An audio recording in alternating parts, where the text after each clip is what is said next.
चाहे कूलर नाए चाहे राजा फिरी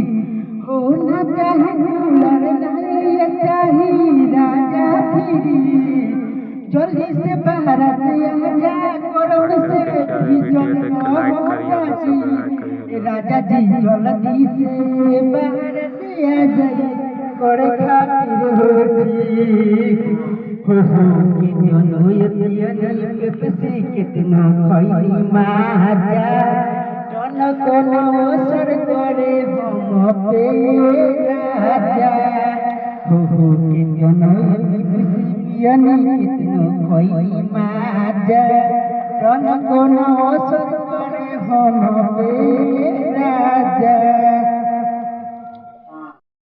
गरमी से भीजल रहताए समीज गरमी से भीजल रहताए समीज राजा जी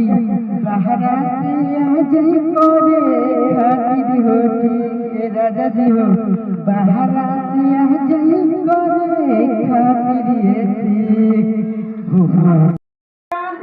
हम नाइकी गरम से बिगड़ जाता हमारो ऐसे कसी